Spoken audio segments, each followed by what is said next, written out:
नमस्कार। RJ रोहिका Sharma channel में आप सभी का स्वागत है। आज की हमारी कहानी का नाम है जुर्माना।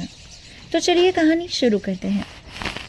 शायद ही ऐसा कोई महीना जाता कि अला रखी के वेतन से कुछ जुर्माना न कट जाए।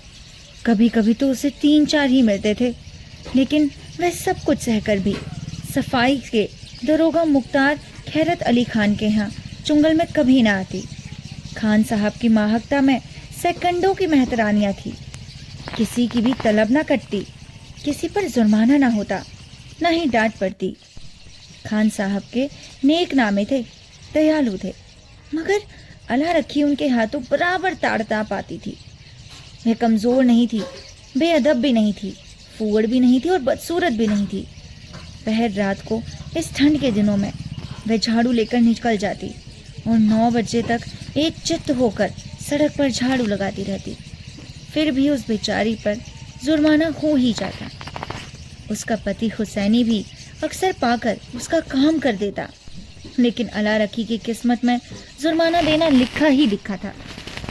इसलिए चाहे कुछ भी हो जाए, उसे जुर्माना देना ही पड़ता। तलब का दिल औरों के लिए हंसने के लिए था, लेकिन अला रखी के लिए रोने का दिल था। उस दिन जब उसका मन उसकी सूली पर टंगा रहा, न जाने कितने पैसे कट जाएंगे। वह परीक्षा वाले छात्रों की तरह बार बार जुर्माने की रकम का तखमीना करती। एक दिन वह थक कर जब जरा दम लेने के लिए बैठ गई, उसी वक्त दरागोजी अपने इक्के पर आ रहे थे। वह कितना कहती थी, हजूर अली मैं फिर काम करूंगी, लेकिन उसने एक न सुनी। अपनी किताब में उसका नाम नोट कर लिया। उसके कई दिन बाद फिर ऐसा ही हुआ। वह हलवाई से एक पैसे के सेवड़े लेकर खा रही थी। उसी वक्त दरोगा न जाने किधर से निकल पड़ा और फिर उसका नाम लिख लिया। न जाने कहाँ छिपा रहता है। जरा भी सुस्ताने लगे कि भूत की तरह आकर खड़ा हो जाता है। नाम तो उसने 2 ही दिन लिखा था, पर जुर्माना कितना कटता है अल्लाह जाने। 8 आने से बढ़कर 1 रुपया ना हो जाए। वह सर झुकाए वेतन लेने जाती और तखमनी से कुछ ज्यादा ही कटा हुआ पाती। कांपते हुए हाथों से रुपए लेकर आंखों में आंसू भर जाते। बेचारी किससे फरियादें करे। दरोगा के सामने उसके आखिर कौन ही सुनेगा। वह हर वक्त इसी चिंता में रहती कि कहीं उसका कोई पेनल्टी न लग जाए। आज फिर वही तलब का दिन था। इस महीने में दूध पीती बच्ची को खांसी और ज्वर आने लगा। ठंड भी खूब पड़ रही थी, कुछ तो ठंड के मारे और कुछ लड़की के रोने चिल्लाने के कारण उसे रात रात भर जागना पड़ता था। कई दिन काम पर जाने में देर हो गई। दरोगा ने उसका नाम लिख लिया। अब की आधे रुपए कट जाएंगे, आधे भी मिल जाएं तो गनीमत है। जाने कौन कितना कटा। दरोगा के आने की धमकी भी आती होगी। अब वो सड़के उठकर बच्ची को गोद में उठाती, झाड़ू लेकर सड़क पर पहुंच जाती, मगर दुष्ट गोद से उतरती ही ना थी।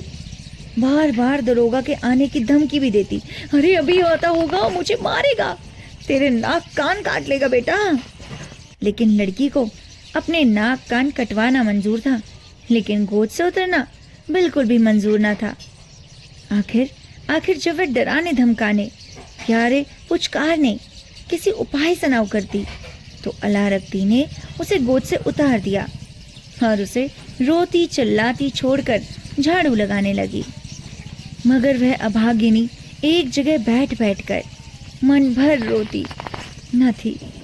अला रखी के पीछे लगी हुई बार बार उसकी साड़ी पकड़कर खींचती, उसकी टांग से लिपट जाती, फिर जमीन पर लौट जाती और एक क्षण में उठकर फिर से रोने लगती। उसने झाड़ू तान कर कहा, अरे चुप हो जा, नहीं तो झाड़ू से मारूंगी, जान निकल जाएगी। अभी दरोगा आने वाला है। मेरा तो दिमाग खराब कर दिया है इस लड़की ने। पूरी धमकी मुंह से निकल भी ना पाई थी। दरोगा खैरात अली खां के सामने आकर साइकिल से उतर पड़ा। अला रखी का रंग उड़ गया, कलेजा धक धक करने लगा। या मेरे अल्लाह, कहीं इसने सुन न लिया हो। मेरी आंखें फूट जाएं। सामने से आया और मैंने देखा नहीं। कौन जानता था आज पैरागढ़ी पर आ रहा है। रोज तो इक्के पर आता था। नाड़ियों के रक्त का दौड़ना शुरू हो गया है। अब उसका तो ऐसा हाल हो गया था जैसे उसके शरीर में खून चलना बंद हो गया। झाड़ू हाथ में लिए निस्तब्ध खड़ी रही। दरोगा ने डांट कर कहा, काम करने चलती है तो एक पुचल्ला साथ ले आती है, इसे घर पर क्यों नहीं छोड़ आई? अलारखी ने कातर स्वर में कहा, अब इसका जी अच्छा नहीं है हुजूर।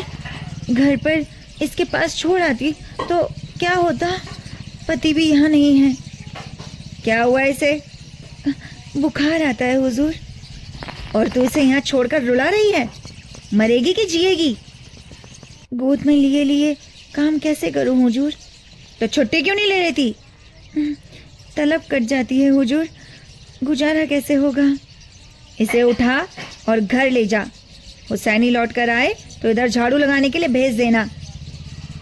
अलारखी ने लकड़ी को उठा लिया और अपनी बेटी को भी, और चलने को हुई। तब दरोगा जी ने पूछा, ये बता मुझे गाली क्यों दे रही थी? अलारखी की रही सही जान भी निकल गई। काटो तो लहू नहीं, थर थर कांपती बोली, नहीं हुजूर, मेरी आंखें फूट जाएं जो मैं तुमको गाली दूं। और वो फूट फूट कर रोने लगी। संध्या समय हुसैनी और अलारखी दोनों तलब लेने चले। अलारखी बहुत उदास थी।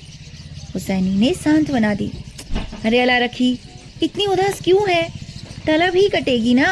अरे कटने दे, अब की से तेरी जान की कसम खाता हूँ, एक घूंट दारू और नहीं पीऊंगा। मैं डरती हूँ, बर्खास्त ना कर दे। हाय मेरी जीभ जल जाए, कहाँ से कहाँ चले गई मैं। बर्खास्त कर देगा? कर दे, उसके अल्लाह भला करे। कहाँ तक रोएगा? बड़ा आया नास पीटा। तुम मुझे नाहक लिए चलते हो, सबके सब हंसेंगी। मैं नहीं जाऊंगी वहां, सब मेरे ऊपर हंसेंगी और कहेंगी आ गई। बर्खास्त कटेगा तो पूछेगा नहीं किस इल्जाम में बर्खास्त काटते हो। गाली देता किसने सुना? कोई अंधेर है जिसे चाहे बर्खास्त कर दे।